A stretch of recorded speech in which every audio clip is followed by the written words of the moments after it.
नमस्कार मित्रांनो, आज आपण हिंदकेसरी मैदान जे मासुर्लीच्या निरपूरच्या फाटीवर आलो.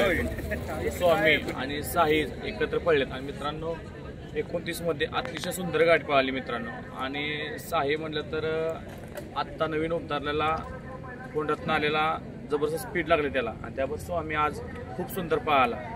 सेमीला लढत चांगली होणार आहे. आणि स्वामी म्हणजे आत्ता एक 5-6 मैदानात एवढं स्पीड धरले आणि एवढी ग्रीप धरल्या स्वामीने की बोलूच नका.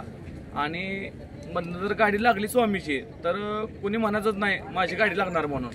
स्वामी बैल दिसतोय तसा नाही मित्रांनो. त्याचा सेपाव कोणी जायचं नाही. आजकाल म्हणते की ह्याचा सेप तसा पाहिजे, त्याचा सेपाव अजिबात कुणाचं काय नाही. जे म्हणतात की नाही आम्हाला बैल द्या बैल नाही. आज साहीला घेऊन पळतोय स्वामी म्हणजे लाखाची गोष्ट आहे. साही म्हणजे कुठलाही बैल असू देईल त्याला शेजारचा बैल जर घेऊन पळाला तो बैल कधीच थांबत नाही. असं म्हणतात ना आज ह्याचा बैल पळत नाही त्याला बैल घालायला नको. ही प्रत्येकाच्या मनात आणि प्रत्येकाच्या एकच सगळ्यांच्या मनात असं धरले की शो बैल पळत नाही. तसं नाही. जो बैल आपला पळतो त्या बैला जर घेऊन पळाला तर 100% फायनलचा गुलाला मानकरी असतो. मित्रांनो कसं असतं माहिती आहे का, आजकाल लय जणांचं म्हणजे प्रामाणिक वाढले. याला बैल द्यायला नको, त्याला बैल द्यायला नको, आज ह्याचा बैल पळेल का आपल्याला गुलाल. प्रत्येकाचा बैल असं कधी गुलालात राहत नाही. गट चांगली बैल गटागटाला मार खाऊन जातात.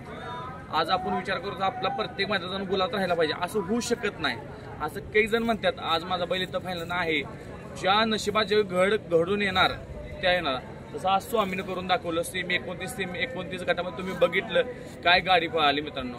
स्वामीला बी पुढच्या वाटचालीचा हार्दिक शुभेच्छा देतो. धन्यवाद.